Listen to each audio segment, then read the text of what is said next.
வாழ்த்துக்கள் student. IT இன்ஃப்ராவில் நீங்கள் டெஸ்க்டாப் சப்போர்ட் இன்ஜினியராகவோ, சிஸ்டம் அட்மினிஸ்ட்ரேட்டராகவோ, நெட்வொர்க் இன்ஜினியராகவோ, நெட்வொர்க் அட்மினாவோ நீங்கள் ஒர்க் பண்ணீங்கன்னா கண்டிப்பாக நீங்கள் PowerShell கற்றுக்கிட்டே ஆகணும். கற்றுக்கிட்டால் தான் உங்கள் சேலரி வந்து ஹைக் இருக்கும், உங்களுக்கு க்ரோத் இருக்கும், 5 டிஜிட் மேலே லேக்ஸ்க்கு மேலே சம்பாதிக்கலாம். இல்லாட்டி உங்கள் சர்வே பண்ணுறதே கஷ்டமான சூழ்நிலை ஏற்படும். வாங்க PowerShell கற்றுக்கலாம்.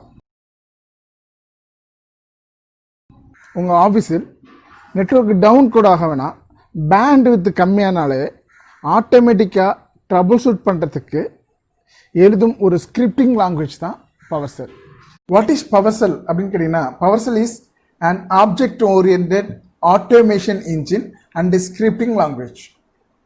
PowerShellங்கிறது ஒரு scripting language developed by Microsoft to help IT professional configure system and automatic administrative tasks. ஒரு டாஸ்க்கை ஆட்டோமேட்டிக்காக, ஃபஸ்ட்டு நான் சொன்ன எக்ஸாம்பிள், பேண்ட் வித்து கம்மியானா வேறு நெட்வொர்க் அதுக்கு என்ன பண்ணுமோ அது ஸ்டெப் எடு, ஆட்டோமேட்டிக்காக ஸ்டெப் எடுத்துரும். அதுக்கு கோடிங் எழுதுகிற ஒரு லாங்குவேஜ் பேர் தான் PowerShell. It is support Linux and Mac OS. It absolutely free. நம்ம இந்த காணொலியில் PowerShellல கமாண்டை பேஸ் பண்ணி கற்றுக்க போகிறதில்ல. ஃபார் எக்ஸாம்பிளாக இம்போர்ட் மாடியூல், Get-Netipconfiguration, இந்த கமாண்டோட வேலை என்ன அப்படின்னு நம்ம கற்றுக்காம கொஞ்சம் டிஃப்ரெண்ட்டாக PowerShellை பயன்படுத்தி எப்படி ஆக்டிவ் டைரக்டரி இன்ஸ்டால் பண்ணுறது, அதுக்கு என்ன தேவையான கமாண்ட் என்ன, அதை எப்படி ஹேண்டில் பண்ணுறது, PowerShellை பயன்படுத்தி எப்படி DNS கான்ஃபிகர் பண்ணுறது, DHCP கான்ஃபிகர் பண்ணுறது, கோர் சர்வர்லேருந்து கிராஃபிக்கல் சர்வர் எப்படி ஸ்விட்ச் பண்ணுறது, கிராஃபிக்கல் சர்வர்லேருந்து கோர் சர்வருக்கு எப்படி ஸ்விட்ச் பண்ணுறது, இது பேஸ் பண்ணி நம்ம PowerShell கற்றுக்க போகிறோம். தொடக்கமாக இந்த கிளாஸில் கம்ப்யூட்டருக்கு எப்படி நேம் சேஞ்ச் பண்ணுறது, அதுக்கு என்ன தேவையான கமாண்ட், கம்ப்யூட்டருக்கு ஐபி அட்ரஸ் கம்ப்யூட்டரில் எப்படி PowerShellை யூஸ் பண்ணி ஐபி அட்ரஸ் அசைன் பண்ணுறது, டிஎன்எஸ் எப்படி கான்ஃபிகர் பண்ணுறது, PowerShellை யூஸ் பண்ணி எப்படி டொமைனில் ஒரு மெம்பர் சர்வரை ஆட் பண்ணுறது, இந்த மாதிரி விஷயங்களை இந்த காணொலியில் நம்ம கற்றுக்கலாம். First how to change computer name அப்படின்னு பார்க்கலாம். இதுக்கு நம்ம 4 கமாண்ட் யூஸ் பண்ணுறோம். ஒன்று PowerShell, Hostname, rename computer, restart computer. இது எப்படி யூஸ் பண்ணுறது அப்படின்னு பார்க்கலாம். PowerShell உள்ளே போனால் ஃபஸ்ட்டு கமாண்ட் ப்ராம்ப்டில் PowerShell அப்படின்னு டைப் பண்ணுறோம். PSUC:/user/administrator அப்படின்னு இருக்கும். ஸோ இது லோகோ வந்துச்சுன்னா நம்ம PowerShellக்குள்ளே வந்துட்டோம் அப்படின்னு அர்த்தம். PowerShellை விட்டு வெளியே போகிறதுக்கு திரும்பி DOS மோடு கமாண்ட் ப்ராம்ப்ட் போகிறதுக்கு எக்ஸிட் அப்படின்னு ஒரு கமாண்டை நம்ம டைப் பண்ணுறோம். அடுத்து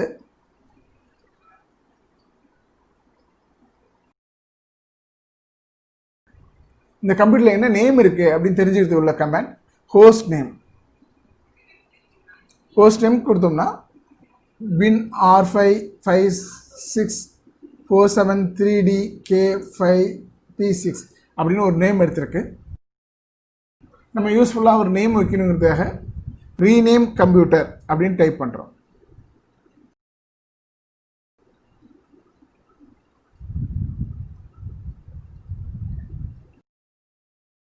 ஸோ நியூ நேம் என்டர் பண்ண சொல்லும். நம்ம நியூ நேம் நம்ம டைப் பண்ணுறோம். கோர் சர்வர் -1 அப்படின்னு டைப் பண்ணுறோம்.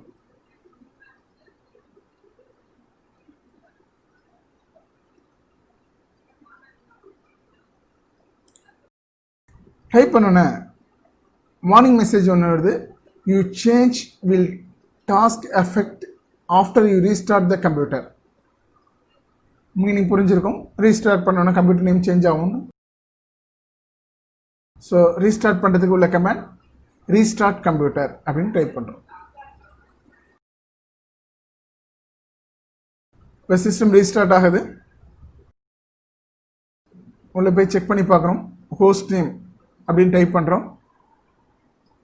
இப்போ நம்ம கொடுத்த கோர் சர்வர் -1 அப்படிங்கிற நேம் வந்து வந்துருச்சு. வாங்க ரெண்டாவது வந்து நம்ம how to configure IP address and DNS address அப்படின்னு பார்க்க போகிறோம். இதுக்கு நமக்கு தேவையான கமெண்ட் 4 கமெண்ட் தேவை இருக்குது. அந்த 4 கமெண்ட் பற்றி பார்க்கலாம். First Netsh interface IPv4 show interface.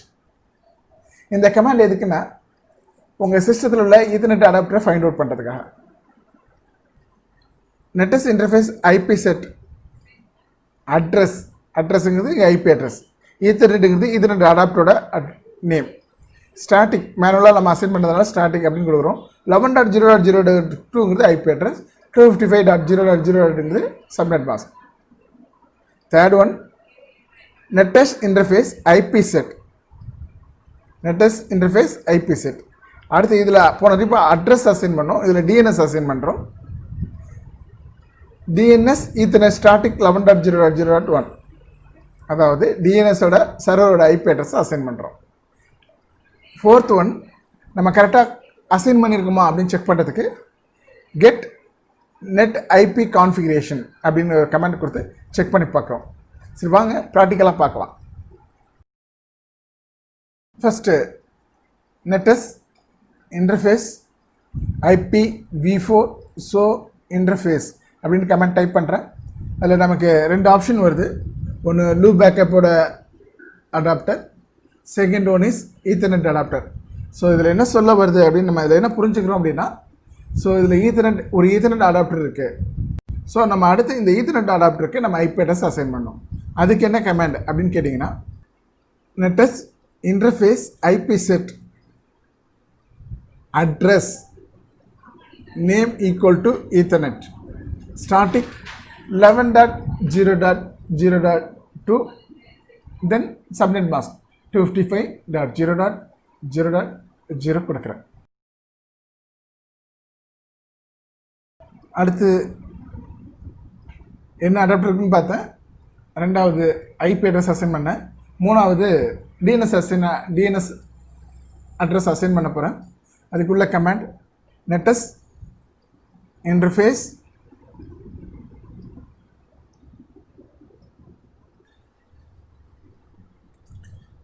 இப்போ நான் டிஎன்எஸ்க்கான அட்ரஸை அசைன் பண்ண போகிறேன். அதுக்குள்ள command Netsh interface IP set தென் டிஎன்எஸ். எதுக்கு IP செட் பண்ண போகிறோம்? DNS. எந்த அடாப்டருக்கு? ஈத்தர்நெட். அடுத்தது மேனுவலாக செட் பண்ணுறதுனால ஸ்டாட்டிக் 11.0.0.1 டைப் பண்ணுறோம். சரி நம்ம கரெக்டாக அசைன் பண்ணியிருக்குமா அப்படின்னு செக் பண்ணுறதுக்கு இதில் Get-Netipconfiguration அப்படின்னு கமெண்ட் கொடுத்து செக் பண்ணி பார்க்குறோம். இதில் வந்து நம்ம இன்டர்ஃபேஸ் ஈத்தர்நெட் காட்டுது, இண்டெக்ஸ் நம்பரை காட்டுது. அடுத்து வந்து IPv4 IP அட்ரஸ் 11.0.0.2 காட்டுது. அடுத்து நம்ம DNS சர்வர் அசைன் பண்ணது 11.0.0.1. இது இப்போ நம்ம பர்ஃபெக்டாக அசைன் பண்ணிட்டோம். இப்போ மூணாவதாக நம்ம வந்து டொமைனில் கோர் சர்வரை மெம்பர் சர்வராக மாற்றுறோம். அது எப்படி மாற்றணும் அப்படின்னு தெரிஞ்சுக்கலாம். அதுக்கு பேசிக்காக 2 கமாண்ட் தேவை இருக்குது. ஒன்று வந்து add computer, restart computer. Restart computer already நம்ம பார்த்துட்டோம். ரீஸ்டார்ட் பண்ணுறதுக்கு ஆட் கம்ப்யூட்டர் பற்றி பார்க்கலாம். அதுக்கு முன்னாடி இது எப்படி சினாரியோ எப்படி இருக்குது அப்படின்னு தெரிஞ்சுக்கலாம். சர்வர் ஒன்று வந்து DC, அதான் டொமைனாக இருக்குது. இந்த டொமைன் நேம் வந்து bridge.com, அதோட IP அட்ரஸ் 11.0.0.1, சப்நெட் மாஸ்க் 255.0.0. ரெண்டாவது கம்ப்யூட்டர் வந்து நம்ம கோர் சர்வர். இப்போ இதுதான் இந்த கம்ப்யூட்டர் தான் நம்ம வந்து சேஞ்ச் பண்ணியிருக்கோம். இதோட IP அட்ரஸ் பார்த்தீங்கன்னா 11.0.0.2, 255.0.0.0. இப்போது இந்த கோர் சர்வர் தான் பிரிட்ஜ் டொமைனில் மெம்பரை ஆட் பண்ண போகிறோம். அது எப்படி ஆட் பண்ணலாம் அப்படின்னு பார்க்கலாம். இப்போ நான் PowerShellல ஆட் கம்ப்யூட்டர் அப்படின்னு டைப் பண்ணுறேன். ஆட் கம்ப்யூட்டர் கொடுத்தோன்னே க்ரெடென்ஷியல் ஓப்பன் ஆகும். அதில் யூசர் நேமில் bridge.comோட அட்மினிஸ்ட்ரேட்டர் நேமை டைப் பண்ணோம். எப்படி டைப் பண்ணுன்னு கேட்டிங்கன்னா administrator@bridge.com அப்படின்னு கொடுக்குறேன். பாஸ்வேர்டில் அந்த bridge.com அட்மினிஸ்ட்ரேட்டரோட பாஸ்வேர்டை டைப் பண்ணுறேன். அந்த டொமைன் நேம் கேட்கும், அதில் bridge.com அப்படின்னு டைப் பண்ணுறேன். Hostname என டைப் செய்கிறேன். கம்ப்யூட்டர் நேம் கோர் சர்வர் -1 என்பதை நாம் அறிந்து கொள்ளலாம். ரீஸ்டார்ட் கம்ப்யூட்டர் என டைப் செய்கிறேன்.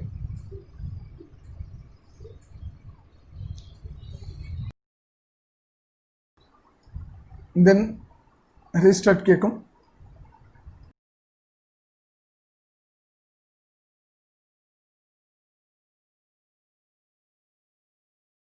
bridge.comல இந்த கம்ப்யூட்டர் வந்து மெம்பர் ஆயிடுச்சா அப்படின்னு செக் பண்ணலாம்.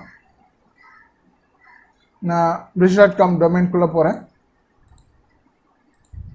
அதில் ரனில் போய் dsca.msc அப்படின்னு கொடுக்குறேன்.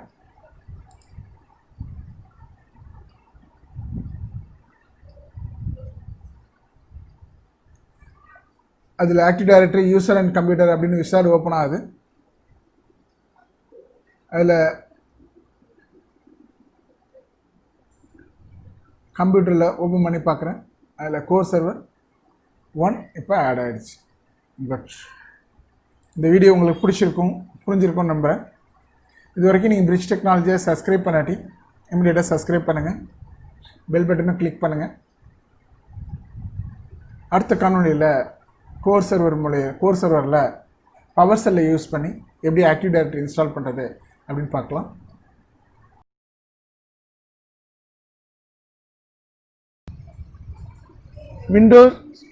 Windows server administration for beginner in Tamil இந்த சீரியலில் இது வரைக்கும் 3 வீடியோ வந்திருக்கு. ஃபஸ்ட்டு வந்து why should install core server, how to install core server, Sconfig server configuration tool in Tamil, task manager in Tamil. இதில் 3 சீரியல் இது வரைக்கும் வந்திருக்கு. அதுக்கான யூடியூப் லிங்க்கை கீழே டிஸ்கிரிப்ஷனில் கொடுத்துருக்கேன். இது வரைக்கும் பார்க்காதவங்க அதையும் பார்த்துருங்க. வாழ்த்துக்கள். அடுத்த காணொலியில் சந்திப்போம்.